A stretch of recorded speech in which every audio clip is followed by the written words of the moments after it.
Hello and welcome to our final debate for the 2012 election. My name is Cole Bird and I am here with Sarah Glenn, and we will be asking our candidates questions on social issues and resources.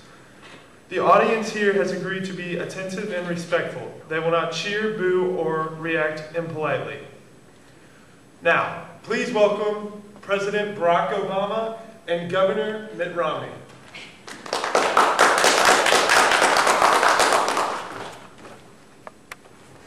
Gentlemen, thank you for being here today at New Richmond High School. Now, Governor Mitt Romney, as you know, you won the toss, so the first question will go to you. Mr. Romney, do you support state amendments that place restrictions or qualifiers on abortion? I support the Hyde Amendment, which broadly bars the use of federal funds for abortions. As a president, I will end federal funding for abortion advocates like Planned Parenthood, and I will protect a healthcare worker's right to follow their conscience in their work. I will nominate judges who know the difference between personal opinion and the law, and it's long past time for the Supreme Court to return to the issue of abortion back to the states by overturning Roe v. Wade. As Americans, our values must encompass the life of an unborn child. These are string convictions. There are strong convictions on both sides of this issue, and it speaks volumes that almost all Americans recognize this is a big problem. The law in the past may have called it right, but no one has called it good. I believe that a woman's health care choice is a personal decision, and it's best made with her and her doctor. I feel that these decisions are made most efficiently and privately without the interference of politicians. Because of this conviction, I do not support any state amendments that would place restrictions on abortion. On a federal level, abortions cannot be covered in pre-existing condition insurance plans, except in the cases of rape or incest, or when the life of the mother would be endangered. If re-elected, I will remain committed to protecting women's rights to have the choice in this fundamental constitutional right. I believe that this is a sensitive and controversial issue, but no matter what your views are, it's crucial that we stay united in our determination to prevent unintended pregnancies, to support pregnant women and mothers, to reduce the needs for abortion, and to encourage healthy relationships and promote adoption. I've always held true on this stance. Now, on the other hand, it seems that Governor Romney can't decide if he's actually for or against this issue. In 2002, when running for governor, Romney said, and I quote, "I will protect a woman's right to choose." In 2005, he seemed to have a change of heart and decided that it should be up to the states to decide. In 2007, Governor Romney said he wanted to overturn Roe v. Wade, a far cry from protecting women's right to choose. In 2011, just last year, he told Fox News that he would absolutely support the constitutional amendment that would altogether ban abortion. Now here in his presidential run, earlier, he said that he is not currently seeking any kind of legislation that would regard abortion. Now Mitt Romney has a new stance, and just keep in mind that that's his view today, but who knows what it will actually be tomorrow. Thank you, Mr. President. Next question, Mr. President. Do you believe marriage should be confined to a woman and a man? Do you favor extending social or tax benefits to the same-sex couples? I've always believed that gay and lesbian Americans should be treated fairly and equally. I've been at times reluctant to use the word marriage because of the powerful traditions it may invoke. However, through our efforts to end Don't Ask, Don't Tell, I've gotten to know some of these gay and lesbian troops who've served in our country with honor and distinction. And through this, I've come to realize that for loving same-sex couples, the denial of marriage equality means that, in their eyes and in the eyes of their children, they're still considered less than full citizens. I respect the belief of others, and also the right of religious institutions to act in accordance with their own doctrines. But I believe that in the eyes of the law, all Americans should be treated equally. And where states enact same-sex marriage, no federal act should invalidate them. Because of my respect and support of gay rights, I fully support extending social and tax benefits to same-sex couples. This argument seems to be less of an issue of tax benefits and more of an issue of downright discrimination. In what system can we have a majority speak for minorities' rights and call it democracy? Governor Mitt Romney. Yes, I do believe that marriage should be confined to a man and a woman, but does that mean I don't like those who believe or live differently? Not at all. They have every right to voice their opinions, just like the people around them in peaceable ways. That's what America is about. And as citizens, they have that right. However, marriage is a rewarding social custom, and it's critical for the well-being of society. As president, I will still defend a bipartisan law passed in Congress by Bill Clinton, the Defense of Marriage Act. And as well, same-sex couples, they should be together in a civil union, that they have the equal rights that a married couple would have. And talk about, if you think my abortion policies are all over the place, let's talk about your policies on gay marriages. At the beginning of the election, when you first ran, I thought you were against it, and now you're for it, and then you're against it again. I don't see a plausible conclusion as we go back and forth between these two extremes. Let me just get one thing straight here. As I stated, I have always been for the joining of gay and lesbian Americans. I have simply said that I did not want to use the word marriage because of the tradition that it invokes, just as I said previously. Does that not step on the people's rights who do believe in marriage? How is that stepping on anyone's right? How is their right to tell other people what they can and can't do greater than my right to say what marriage is? Why should marriage be a taboo word? Why does it provoke all these feelings of hostility within our nation? And marriage, it's a good thing. And look at everything. People are happy. It helps promote, it helps grow populations, gets kids in the system, education. It promotes all these things. Why is it used as such a taboo word in your campaign? Why should we take it out of our policies? Why are gay rights such a taboo in your campaign? If they're all Americans, what difference should it make? They're still raising children. They're still going through the education system. They're still Americans, just like everyone else, and should be treated as such. They will be. They have the same rights. They have the rights to voice their opinions, just like everyone else, in peaceable ways. But you refuse to regard it as a marriage. Okay. We need to move on to the next question. Should students be allowed to form religious groups at school, even if that involves praying together on campus? Governor Mitt Romney. I do believe that this should be allowed. Our heritage and religious faith and our tolerance of other faith has shaped our people and our country. We have to continue to welcome faith into public schools and public squares, anywhere, not just school systems, so that people can flourish. And with this, we should also respect the values of everyone, not silence them. That doesn't, you can have more than one type of religious group on your school. You don't have to have just one. And in the beginning, when our founding fathers' separation of church and state, it was so that government would not have control over the church itself, so that the church could not become a monopoly, taking money from the people and such. It's not taking church out of institutions. That's our right under our freedom of religion. Mr. President, what's your response? Well, this seems to be an issue that Governor Romney and I can relatively agree on. I've said it before, that having voluntary student prayer groups in school, and if they should use school property, should not be seen as a threat, any more than the use of high school property by Republicans should be a threat to Democrats. The fact is, America is a largely spiritual country. I recognize that. However, the rights of those who are not religious or in the religious minorities must also be protected. While I have no problem with students voluntarily praying on campus, this right must be provided to students of any faith, while at the same time, none of them being endorsed by the school itself.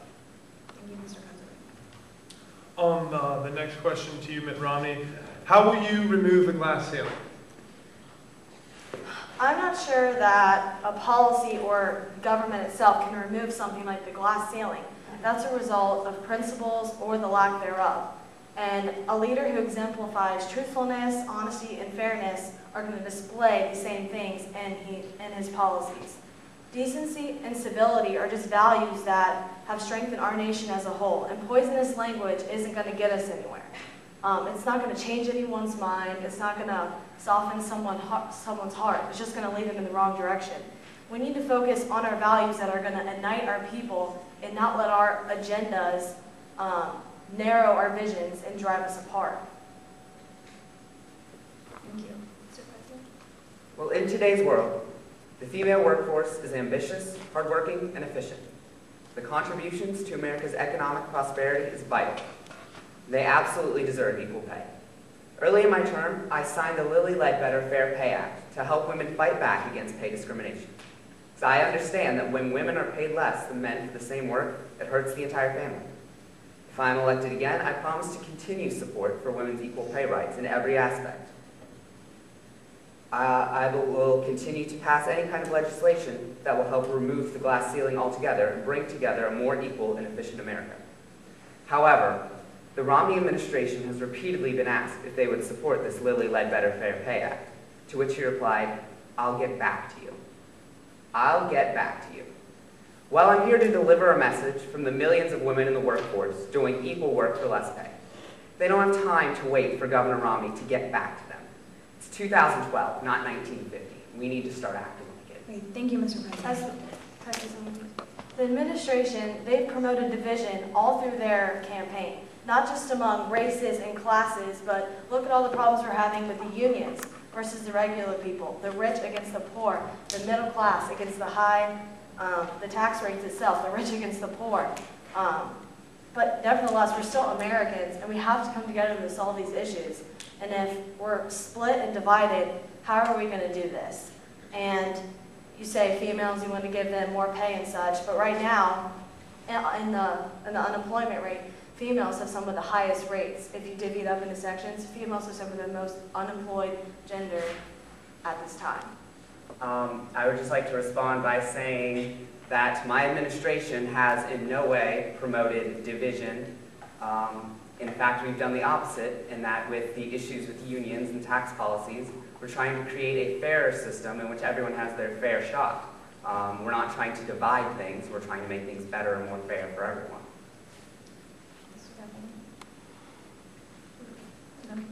All right, well, we will move on to our next topic, which is environment and resources. And the first question will go to you, Mr. Governor.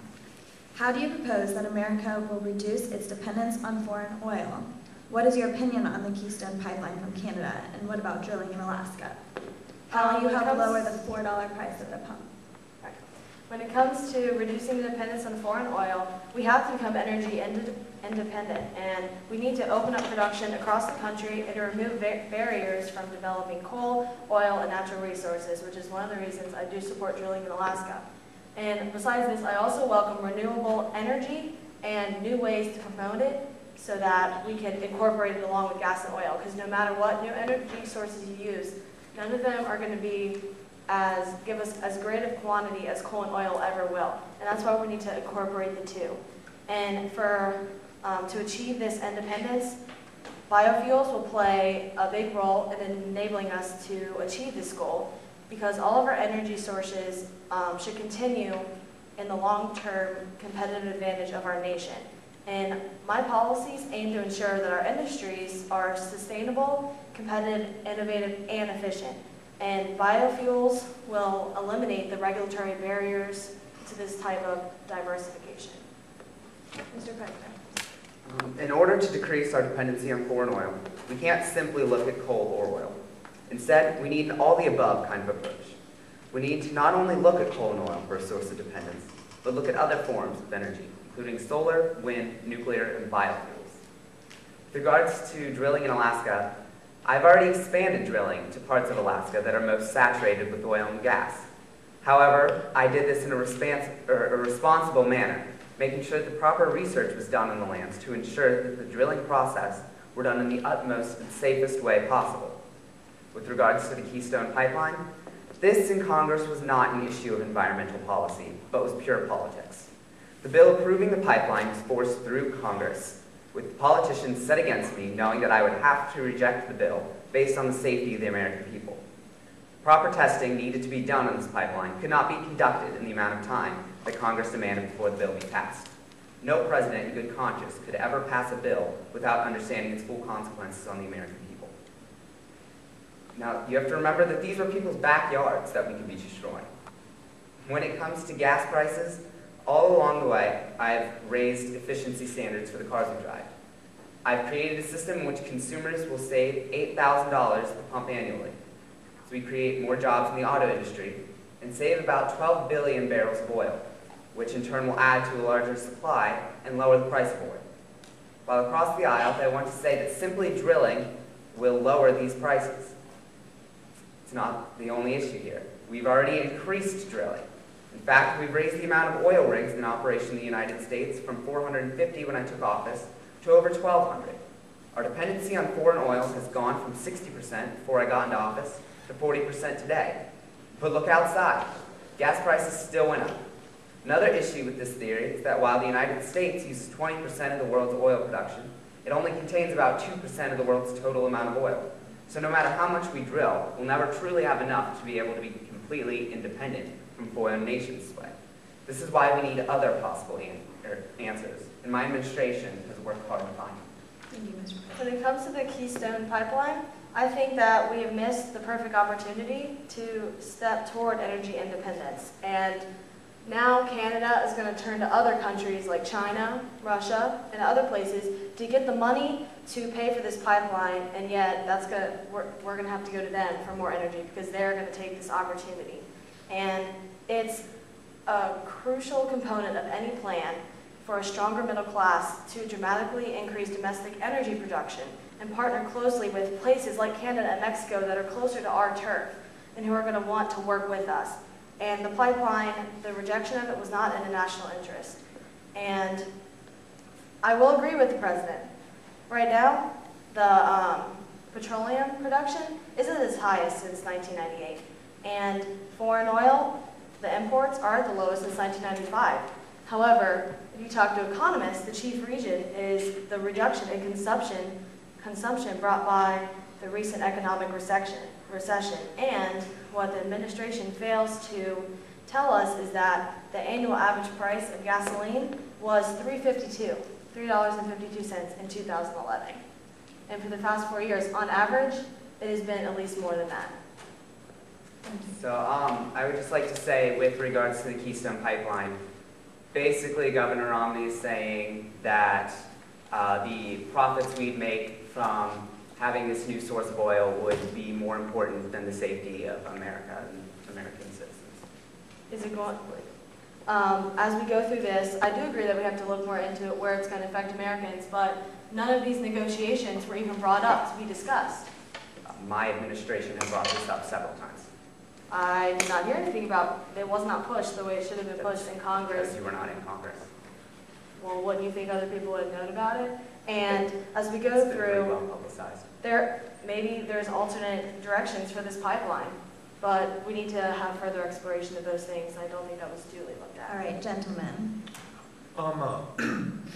President Obama, what, in your opinion, is the single greatest threat to the environment, and how can you help solve it? I believe that the greatest threat to the environment in America today is our lack of clean energy being used by both large industries and private citizens. The use of clean, renewable energy will influence our country's coming prosperity and our future generations' well-being and efficiency. At the same time, it will help reduce our dependency on foreign oil. Already in my term, I've worked hard to develop new forms of clean energy. Since I've taken office, electricity generated from clean energy sources such as wind and solar have doubled, and my investments in clean energy and energy efficiency have supported nearly 250,000 jobs. I have also made one of the most significant federal investments in clean coal technology. This investment has attracted more than $10 billion in private investment, and in 2011, the employment in the coal sector hit its all-time highest level in 1996. Unfortunately, Governor Romney has not been dedicated to preserving these precious renewable sources as much as I have. In fact, if elected, Governor Romney would roll back progress in the clean energy economy, which could send back tens of thousands of jobs to China and overseas competitors. He also plans to slash investments in clean energy, which could risk the future of this clean coal industry that he touts so much. Governor Romney's plans are not protecting our future generations, and are only inhibiting America's development in a cleaner, smarter, more efficient way to produce energy and to keep this great country running. If re-elected, I promise to continue to fight for the development of clean energy sources that are healthier and more efficient for America and will benefit the citizens of this country for years to come. Thank you, Mr. President. Mitt Romney. I would agree that burning clean energy is of extreme importance right now, and as oil companies are making a lot of money, I think that they should use this money not to only invest in refineries, but as they earn this profit, it should be reinvested in the growth and the exploration of these new clean burning energy options. And when it comes to the wind and solar, that is part of the Green Plan, funding money into all these renewable resources. Yes, that is important, but he gave them $90 billion in breaks in the green energy world, but this was only to the largest and biggest companies, and yet lots of them have gone bankrupt. And what are they doing now? Have our green policies been reinstituted? I don't believe that's working. And President Obama has used environmental regulation as an excuse to block the development of these resources and the construction of infrastructure. And I will pursue the course that designs regulation that's not going to stifle energy production, but it's going to facilitate responsible use of all energy sources, coal and oil, but yes, natural gas, nuclear, hydropower, and especially biofuels. We have such great access to those in the United States as an agricultural nation. Energy development, economic growth, and environmental protection can go hand in hand if the government will focus on the transparency and fairness instead of picking winners to give all these green policies to and repay favors. With regards to that last statement, I would like to present a story here. Just imagine there's a promising solar energy company, one that could help change the future of the country. Now the government looks at this company and saw its potential, and so they decided that they should give millions in funding to this company. However, because of how far behind the United States already is in green technology, this company fell behind, and soon it could no longer keep up with the price of staying in business. So the company went bankrupt, and the government looked foolish. Now you may be saying to yourself, Obama, you just told a story about one of the biggest and controversial failures in your administration to date. But I'm not talking about any of the green industries that my administration has supported. I'm referring to Canarca Technologies.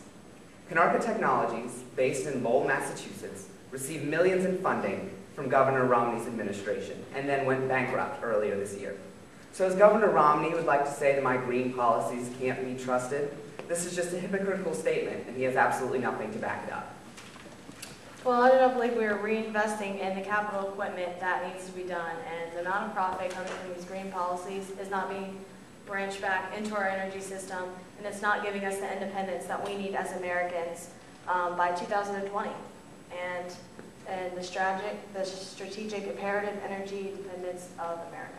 If you believe that that was such a big issue, then why didn't you discuss that with Canarca when you were governor? Because as governor, your president, federal government, state government right now, the state does not have the power to create these green regulations. And that is what I want to do, is bring these levels back to the state, because businesses, they have all these green policies being forced on them, and that increases their taxes and regulations and things like that, to where it's no wonder that they have to go other places to get their money and to produce things when they can't do it in America. And if you give these businesses a chance, they're going to make the right decisions. And then if the ones who don't, you can handle them in a different personal manner. Mr. President, your response? Again, Governor Romney is talking about how unfair we're making things for small businesses. However, I'd just like to say that while he was governor and while he was in charge of Bain Capital, he shipped thousands of jobs overseas. You tell me how that's fair to the American people. Bringing up Bain Capital, I'd like to say that during that time in our country, every business was doing this. It was legal, and at that time, it was not at the rate this was. But is it moral? And if it wasn't legal, don't you think the IRS would be all over my businesses? You're right, it was legal, and that's an issue we have in the country, and we need a leader that's going to change it, not take advantage of it. And that is why today the small businesses are doing so well, that the outsourcing to other countries is at such a low rate that it is a problem, and it wouldn't be a problem in this debate if the current policies and administration would be getting these under control and allowing these businesses to produce money to put back into our economy to keep it going. And that's why my administration has encouraged this. On the opposite, the Romney administration has encouraged these companies to continue with their policies. Nokia has 4 years to do it, and they're still outsourcing at large rates. All right. Well, we need to move on to the next question. Mr. President, what is the most viable alternative energy source, and how can Americans incorporate it into their lifestyles? I can honestly say that there isn't one single most viable alternative energy source. In order to have a successful alternative energy system for this country, we need to invest in multiple types of clean energy available to us. As of right now, we're very far behind countries such as China and Japan. The United States has always been a leader in innovation, and in order to maintain this reputation, We have to set up a system in which the American public is encouraged to implement these new energy forms. As a very big part of this, we need to make these types of energy affordable to the average American. So the only way that we can do this is through investment. With the exception of those companies that directly deal with the addition to dirty energy byproducts to the atmosphere, we won't force anyone to go green. However, we instead will set up a system that encourages companies to go green through programs like providing rebates for the purchase of green technologies and by making green technology itself more cost-effective. Thank you, Mr. President. Governor Romney. Multiple new renewable energy sources are great uses of alternative energy. But I think that we really need to focus on biofuel because our access to agriculture in the United States is huge, and I don't think we've tapped into that source as we need to, and it's already integrated into our society, and any alternate energies that Americans voluntarily incorporate into their lives are going to make us more energy independent. And should we be forced to go green? No. But as of now, if you don't go green, here's a fee you have to pay, because I'm going to tax you more money. And is that helping them? No. It's a term, going green is a term that is funneling taxpayer money into companies so that they can use it for their personal gain, and then it's filed into bankruptcy, and it leaves the taxpayer holding the bag. Gentlemen, that brings us to our closing sentence. Again, like our last debate, I have a question, and I want you to incorporate it with your closing remarks. Governor Mitt Romney, how has your family affected the way you will run the country if elected in the next 4 years? My family, they're some of the most important people to me. They are the most important people to me. And when I think of my grandchildren and my children growing up, I want them to live in a better America. Well, they will know what what we had, what our grandparents had. They'll know independence, they'll know freedom. They'll understand what it means to be prosperous and the ability to be prosperous. And just after his inauguration, the president said, he told the Today Show that if he couldn't turn the economy around in 3 years, we'd be looking at a one-term president. And the unemployment rate is still at 7 to 8%. And if you account for the people who have dropped out of the workforce and have totally stopped looking, it would be up to 11%. And even if you go back to the 7%, when for America has 7% unemployment ever been a good number? And there's an increasing amount of people on food stamps and welfare. And the 21st century, it began with terror, war, and economic calamity. And it's our duty to steer it in the path of freedom, peace, and prosperity. And my hope is that our grandchildren, our future children, the kids of New Richmond, the teenagers, and that one day they can remember us in a way who have come back and fought against adversity, just like we have in our past. And we need to just make a better America in these next 4 years. Thank you, Mr. President. Well, I would just like to say, just like Governor Romney, my family are the most important people in my life. When I look at my 2 daughters, I get sad thinking about what their future could be like. A future without the necessary funding for the education. A future where they don't have a fair shot in this country. A future where they don't even have the right to say what they want to go on with their own health care, because some big politician has decided what they can do with their body. With regards to stating that I would be a one-term president if the economy didn't improve, I would just like to point, GDP is skyrocketing. Unemployment is down. We've created 5.2 million jobs, and we've had 31 straight months of private sector job growth. It sure looks like improvement to me. Now, right now, America has 2 different paths they can choose. One of leadership, clear decision-making. One of progress and a forward movement. On the other hand, you can choose Romney's plan. One with a flip-flopping administration, vague talking points instead of clear plans, and a regression. An administration that will take us back to the years of rising unemployment, lower education levels, and a failing economy. Right now, America has the choice between movement to social equality, to financial stability, and energy independence. Or our nation can go right back to where it's a nation where all men aren't created equal. We can go back to an unknown financial situation and where we live dependent on the rest of the world. I can only hope that America chooses the correct path. Thank you both, and good luck to you in the rest of the election.